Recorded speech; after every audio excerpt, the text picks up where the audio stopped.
When did your Olympic dreams start? An easy answer. I'm the second of four children. My father was a management consultant. We lived in Europe for 7 years. Every summer, we'd go on a vacation to a different part of Europe. When I was 10, we went to Olympia, Greece, and I met the tour guide who explained that the origin of the Olympics is not all about honoring the athletes, it's about honoring the gods. It's about character and sportsmanship. And if you were caught cheating, they would carve a statue in your honor. And there is literally a hall of shame in the Oh, tunnel that leads to the Olympic Stadium. And I was wow. so impressed with the concept of sport for the good of mankind that I said, Mom, I want to be an Olympian someday. She said, Really, what sport? I didn't know. I didn't start my swimming career until 3 years later. But my Olympic dream was born when I was 10. Wow. When did you believe you could do it? Because you're 10 years old, you're like, I can be one of the best in the world at what I do. What did you believe it at that moment, or when did the belief set in that maybe I actually could do this? The belief, the faith that I was going to be an Olympian someday occurred in 1972. I started swimming in 1970. And by my third year, I made the Olympic trials. I almost made the team. And I said to myself, wow, I got pretty far pretty quick. If I just stay healthy for another 4 years, I could do really well.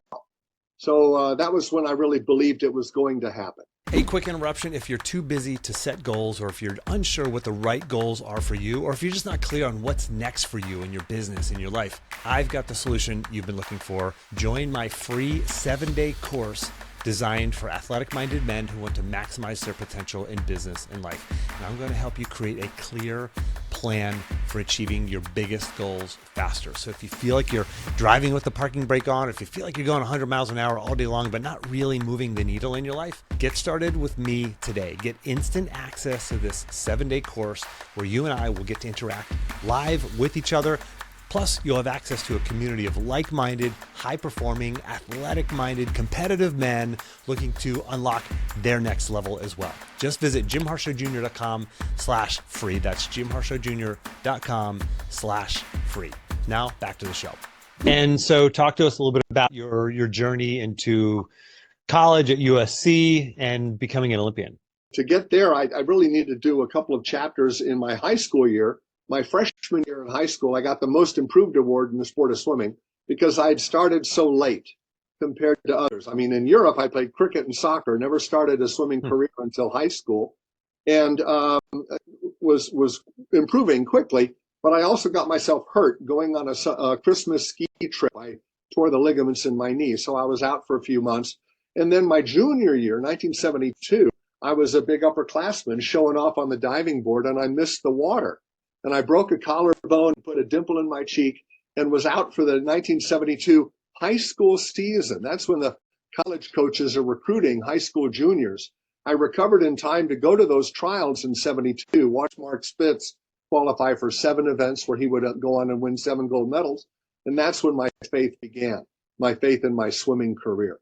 I was recruited, but because I'd been out for my junior year, not a lot of college coaches knew about me until my senior year.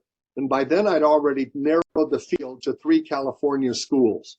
I wanted to stay on the West Coast.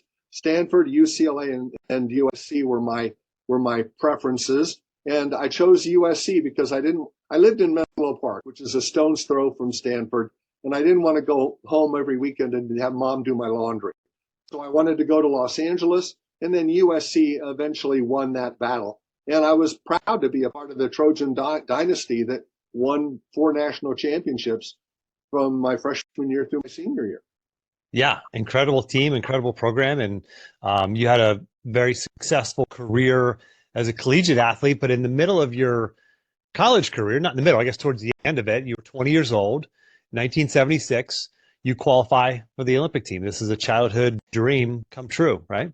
Absolutely. And in retrospect, had I not injured myself on the diving board, it's possible that I would have gone to the Munich Olympics, and it's possible I would have won a bronze medal, and it's possible that would have been enough.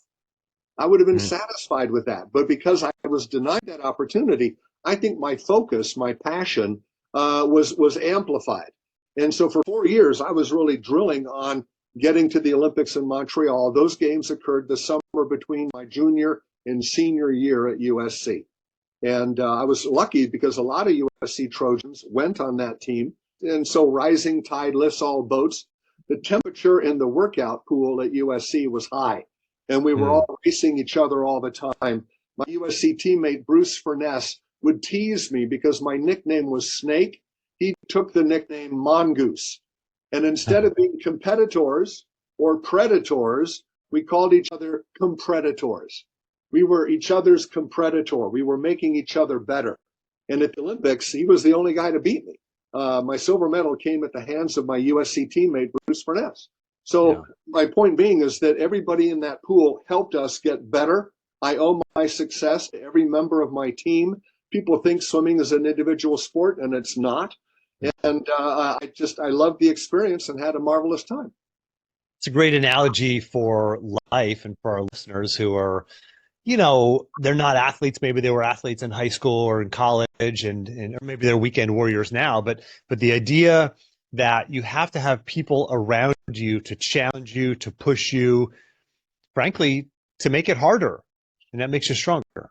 Absolutely. I tell a story in a chapter in my book about when I came back to the United States after 7 years in Europe. Mom said, "Is there any American food you've been craving for 7 years?" And I remember tasting root beer. They don't sell that over in Europe. So we went down to the supermarket, bought a 6-pack of Muggs good old-fashioned root beer, put the brown glass bottles in the styrofoam ice chest, and I began to drink. And by the time I got to the third bottle, the bottles were bobbing in a mixture of ice and water, and the water melted the glue that held the paper label to the bottle. So when I pulled out bottle number 3, there were only 4 words still visible around the neck of the bottle that taught me my life-changing lesson. They basically said, if you're not willing to pay the price, you're not entitled to enjoy the flavor. If we're not willing to invest in our dreams in advance, we don't deserve to see the dreams come true. You may be too young to remember, but around the neck of the bottle, the 4 words were, no deposit, no return. Yeah. The no pain, no gain. Now, the bottle is thinking California redemption value. I'm thinking, wow, you know, diamonds in, diamonds out. So all of a sudden, delayed gratification became my mantra. And you know as well as anybody, in order to get stronger, you must damage your muscles. By lifting a barbell 10 times, you're unable to lift it 11. You've damaged your muscles. But overnight, they grow back stronger, and tomorrow you can do 12 or 13 reps. So that's the idea, the pay the price in advance, work hard, endure the pain, and you will get better. And so it's the damage that produces results. It's the failures that teach us life lessons. And that's what I learned through sport. One of those many lessons that I learned through sport. Well, let's talk about that. Failures. You're a guy who hasn't had very many failures, at least from the outside looking in, right? I get to talk to world-class performers like yourself, and, you know, 4 Olympic gold medals and a silver. Like, oh, well, he lost that one time. He had that one failure. That's the only failure. It's the only blemish on your record, right? As far as we know from the outside looking in. You've gone on to be, you know, an international speaker and an author and a broadcaster very successfully for dozens of sports. Yeah, you know, even outside of swimming. So a very successful guy for us. It can be easy to look at you and say, boy, things just come easy for John. Were there failures along the way? I mean, let's just start with swimming alone. Were there failures in your collegiate career, in your journey to becoming an Olympian and an Olympic gold medalist? Well, let me begin by contradicting your point of view. My silver medal was my best swim in Montreal. It was by far and away faster than anybody thought I could do, and it occurred 45 minutes after I won the gold medal in the 100 backstroke. So for me, that wasn't a failure. It's a silver medal. But then there's nothing wrong with the silver medal unless you think you could have won the gold. I didn't think I was going to win the gold, so I was very, very happy with the silver. But I'm happy to report that there are a lot of failures in my life, and all of them, each of them taught me an important life lesson. Give me a moment, I'll run through a couple. As a freshman water polo player in high school, I was on the bench. I was not a member of the starting squad, but I was watching the action take place, and there were a couple of swimmers in the pool. One of them was a guy who was named Bill, and I thought Bill was struggling. And my coach calls me over and says, "Naber, you're going to go in for Steve over there." And I said, "Don't you mean Bill?" And the coach looked at me and said, go back and sit down. Hmm. Don't you ever contradict me again. And I lost my voice. I was like, and I realized that I had challenged his authority to make those decisions. And I sat on that bench, humiliated, embarrassed, ashamed, and sad for all of maybe 5 minutes. By then, the coach had realized, okay, he's learned his lesson. Come on back, Naber. You go in for Steve. And I went in and Steve came out and I played really well. Would you say that my mouthing off was a failure? It was treated as if I had failed, as if I had screwed up royally. But look at the lesson I learned. And I was able to grow from that. Diving off the diving board and missing the water, that's a failure. The loss of the season is a failure. But what I learned is that now I really wanted to focus on staying healthy. I didn't clown around as much for the next 4 years. I had a teammate who played basketball in the off season and he twisted his ankle and he was out for the season. I didn't do that. I learned of my lesson. In 1973, the U.S. National Championships selected the team that would compete in the first ever World Swimming Championships. And if you win the 100-meter backstroke, you are automatically placed on the U.S. medley relay. And the U.S. medley relay was really strong. So if I won the 100 backstroke at the Nationals, not only would I swim the 100 backstroke at the World Championships, I would also be a virtual lock for a gold medal on the medley relay. And in the 100 backstroke, I led the field going into the wall. In the 1970s, the rules were different than they are now. In the 1970s, backstrokers had to touch the wall with their hand before they turn around and go the other direction. And most backstrokers would bend over backwards, putting an arch in their back. It would allow their legs to spring out of the water and turn around. Being as tall as I am, 6'6", I did it differently. I folded up like a jackknife in the middle of the water and I spun on my rear end. I called it a sit and spin turn. I didn't need to use the wall to execute the turn, but I needed to touch the wall to be legal. Well, I came off the turn, coming to the surface, and the stroke and turn judge is waving a signal of an infraction. Halfway through the race, I was looking at the official telling me you're going to be disqualified. I was so angry, I swam hard. I touched the wall first. Everybody applauded, and I shook my head and did a thumbs down, and I pointed at the official at the other end of the pool. My coach jumps out of his chair, runs over, and he's having a debate with the official, and the meet referee comes over, and he's trying to adjudicate this dispute. And they have a conversation. My coach runs back around to me, and he says, John, the turn judge saw you miss the wall. The meet referee didn't see an infraction. What happened? Did you touch the wall? And I said, Coach, I didn't touch the wall.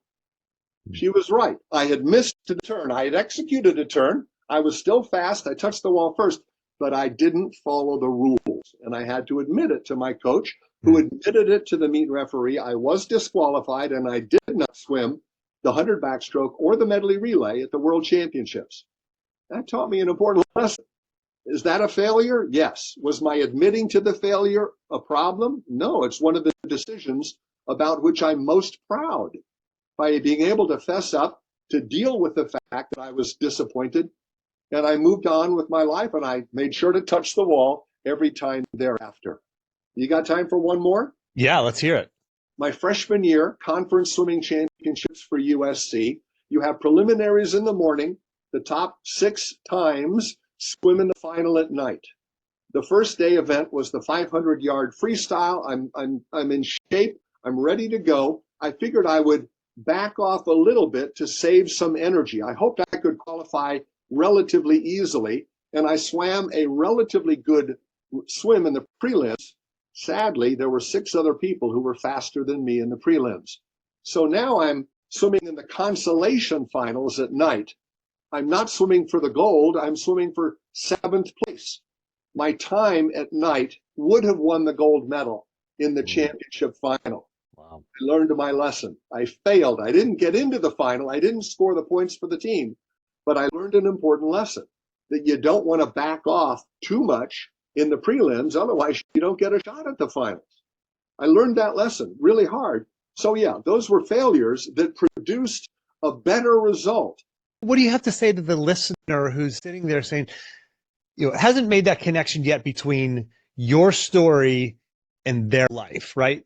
They're in the real world. They're trying to grow their business, grow their career, get the promotion, make more money, have a great marriage, lose the 20 pounds, whatever it might be. They're trying to accomplish, but they've experienced the failures, the setbacks, and maybe they're sitting there saying, "Yeah, but here's my adversity. Yeah, but here's my challenge that nobody else has." What do you have to say to that person?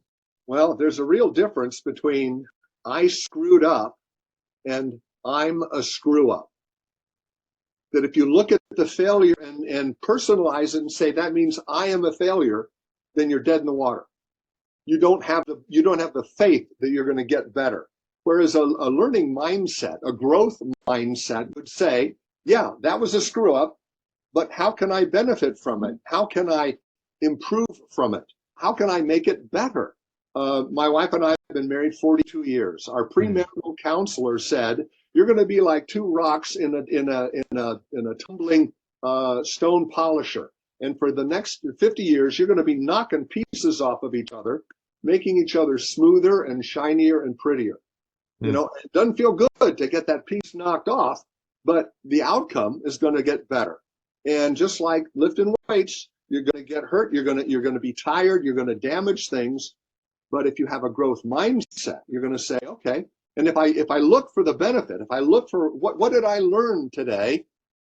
Now I'm a better person. I have more assets, more ammunition, because I benefited from the downside. Let's talk about growth mindset more. Think about in the moments when you're in the biggest races of your life, the biggest moments of your life. Is it just pure focus, or are there elements of fear or doubt that ever crept in? And if so, how do you face those? How do you manage those? I liken the Olympic final as approaching opening night on Broadway the day after a really good dress rehearsal. Okay? I knew I was capable of breaking a world record, but I also knew there's the possibility of a screw up. And I wasn't saying, I wonder, can I win? I was saying, how can I make sure I don't screw this up? If you've done the work, you have a reason to be confident. I mean, the guy in the outside lane didn't think he was going to win. He's the last qualifier, right? But I was in the center of the pool. I figured, okay, I trained hard in workouts. I did certain repeat sets that implied that I was on my way to a world record. So I was confident, but yet careful. Don't want to be overconfident. Don't want to assume anything. And I also have absolutely no control over what happens in the lanes on either side of me. I cannot make another swimmer go slower than he can. And in fact, I don't want him to go slower. My definition of sportsmanship is trying to beat the opponent on his best day. Yeah. I want him to be at his best. I just want to be a little bit better. So you don't want to, hit them with a pipe in the leg. You don't want to, encourage them to false start. You don't want them to have a sleepless night before the race. You want them to be at their best. You just want to be at your best. And I do believe that every athlete who marches in the Olympic opening ceremony can be at their best. They can do a personal best time. And you can leave the Olympics being proud of your performance, regardless of the finished place. I want to point out for the listener, John is a competitor. He's simply sharing the idea that I want to beat you on your best day. And I hear this in my world of wrestling. I heard a great clip from a really good wrestler talking exactly about this. Like sometimes in wrestling, you hear your name called, you hear your opponent's name called, and you show up at the head table to report, to check in. And then you hear the second call for your opponent because he hasn't showed up yet, and maybe the third call, and you're thinking, "Ooh, maybe I get out of here with a free win. Maybe I get the forfeit, right?" And there's a sense of like, "Ooh, this could be great." And it's like, wait a second, like, no, I want to compete. Like, you have to want to compete more than you want to win. Like you have to want to compete, and that's the mindset that is coming through from you, John. And I think it's fascinating, and I think for the listener, you have to take this and embed this into your life as well. Like you want to get the promotion, you want to get the job, you want to build your business, you want to close the deal, make the sale on the other person's best day when things may be hard for you, and that's going to require you to be at your best. Like that's what brings out the best in us. And John, it was fascinating to hear your best race when you got your silver in Montreal. That was your best race. Yeah, You that was the one I performed the best in that yeah upper medal finish. But I want to share with you, a lot of people ask me what makes Olympic champions different or unique. yeah Every Olympian I've ever met shares what they're not all smart, they're not all fast, they're not all strong, they're all different, but they're all the same in one particular area. We are all very competitive. You put Olympians at a Trivial Pursuit table, you put Olympians in front of a video game. They're just so competitive because not only do we love to win, everybody loves to win, we hate to lose. And that drives us. But I will say the word competition reveals something. And if you take the Latin from competition, it's a combination of the word com, meaning together, and petition, meaning to seek. A competition is where two people come together to discover something. And I'm thinking the analogy of kids standing back to back to see who's the tallest. They want to find out who's the tallest. If I stand on my tippy toes, I'm not learning the truth, right? I'm not really discovering anything. So if I cheat and win, I haven't really discovered anything. And if you were to sit on an airplane and found a gold medal under the seat in front of you, you would have an Olympic gold medal. Would that mean that you're a champion? No. Having the medal is not the same as earning the medal.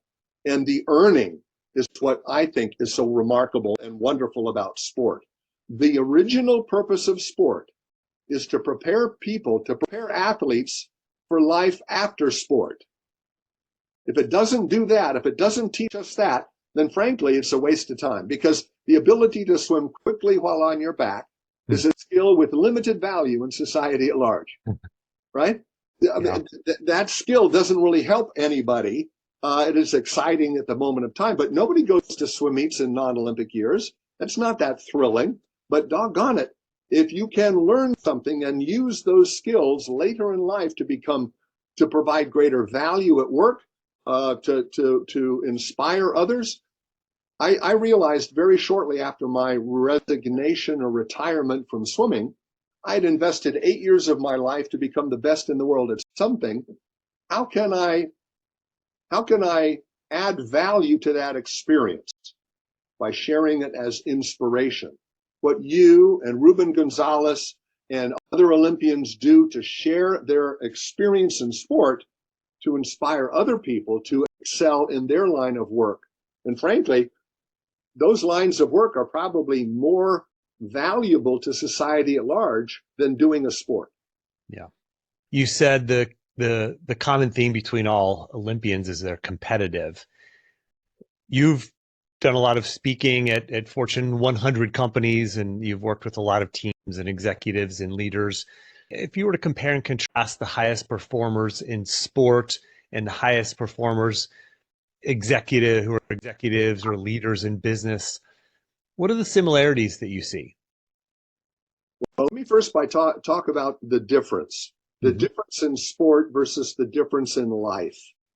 The difference in sport, it's a win-lose proposition. For me to win, you got to lose.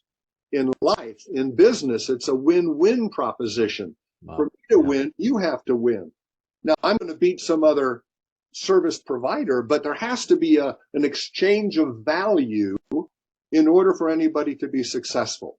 Now, most companies wisely will hire an applicant who's got some experience in sport, because they understand that sport has already taught them the work ethic, the following the rules, the listening to coaches, and growing the growth mindset. All of these skills are developed through sport, and people in business realize that's going to be valuable, and I want that person on my team. You mentioned a coach, right? The people who have been coached before. Was there a particular coach or mentor that you had that inspired you, that pulled that challenged you, maybe pulled the best out of you, that was pivotal in your career? I think I've had 6 different coaches in my career, and each one of them was perfect for that point in time. My very first coach in high school taught me how to have fun in the pool. If I didn't learn that lesson, I might not have returned for season number 2. My second coach taught me the fundamental mechanics of each of the 4 competitive strokes. My third coach taught me to think outside the box and to try to be excellent, not just in one, but try to be excellent in multiple events, not just freestyle or backstroke, but both. My fourth coach taught me how to put aside distractions and focus on the task at hand. Each coach came along at the right point in my career. I was very fortunate. They were all good. They all taught me something different, and they all filled a need in my life that was perfect for that point in time. Yeah. You were on what is widely considered the greatest men's swimming team of all time in 1976. And you've been part of a lot of other teams, broadcasting teams, and you've worked with a lot of teams through the speaking that you do and other being on the U.S. Olympic and Paralympic Committee board. What makes a great team? What are the components of a great team? I guess start with, what did you experience in, maybe in one or any of these examples of different teams you've been on that were instrumental for success? And what do you coach people? What do you tell people is required to create and be part of and to lead a successful team? Well, what defines a team is a common goal. It's not just a gathering place. It's not just a workout, but we share a common goal. A band of brothers wants to capture the Omaha Beach, right? They have a goal, and we're willing to sacrifice our individual comfort in pursuit of this goal. If you have those things, that willingness to sacrifice and a common goal, you have yourself a team. And that's what I really noticed in my experience. Our common goal at USC was to win the national title, and our swim coach inspired in us the belief that it was possible. He said, if everything goes right, we can win by 1 point. My final score of my freshman year NC2As was USC 339, Indiana 338. Wow. 1 point. And all of a sudden, like, wow, I'm going to believe whatever the coach tells me.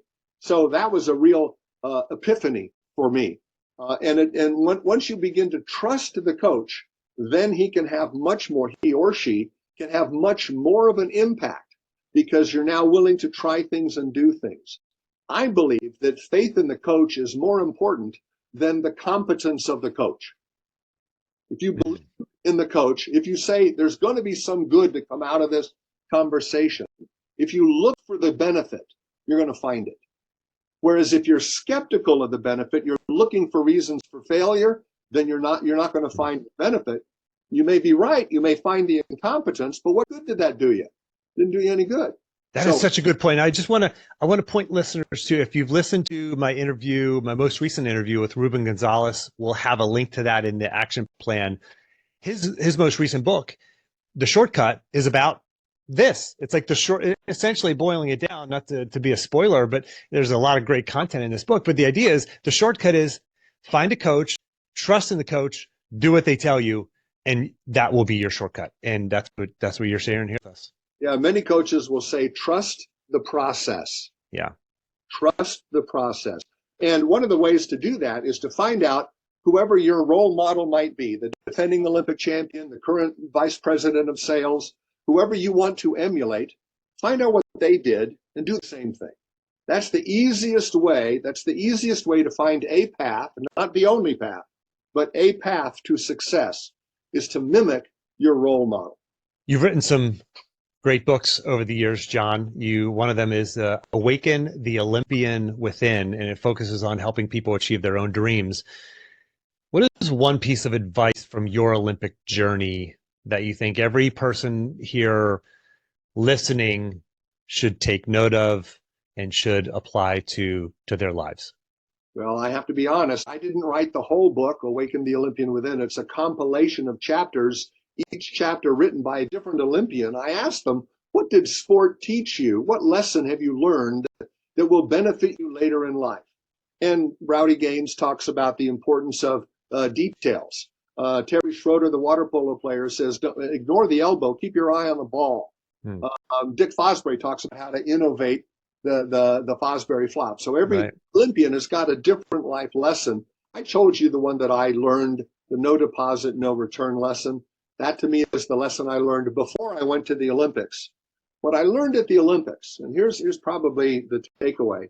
People at the Olympic Games want to find common ground. We want to share a set of rules. We want to agree on what is valuable, what is a worthwhile result. When you get people of different political philosophies, different religions, and you put them in the athletes' village, they can still find common ground. We may not speak the same language, but I'll exchange a lapel pin out of respect, and we will both agree that the rules of this sport are this, that, and the other. And so now we're looking for things that we can agree on, and agreement provides a groundwork for friendship. And I know that Pierre de Coubertin, who created the Olympics, was not an athlete. He was an educator. He believed that by putting the world's best athletes into an environment where they could talk and share, it would create bonds of friendship and understanding that would create a better, more peaceful world. That's a pretty lofty goal, but that's the movement that I signed up for. And that gets back to education, right? This is the real value of sport. It is the education that you get by doing all the things that are required to be your best, right? Whether your best is second, a Olympic silver medal, or your best is, breaking the starting lineup, or your best is being, third string, whatever that is, there's an education gained in that. Yeah, one of John Wooden's greatest champions was one of the players who rode the pine. Never started, very, very rarely played, but he learned life lessons from Coach Wooden. And he thinks Coach Wooden hung the moon because it changed, improved that man's life, and went on to write books and do wonderful things, because you don't forget somebody who teaches you things. My daughter still talks about how my dad taught her how to tie her shoelaces. Somebody who teaches you something, that you keep that, you own that, and you are better for it. John, you've taught us a lot here today. What is one thing you can leave us with? What is one action item for the listener that they can take away from this, and maybe they can apply to their lives in the next, say, 24 to 48 hours? Well, I would challenge the listeners to think about an Olympic story, an anecdote that's famous and noteworthy.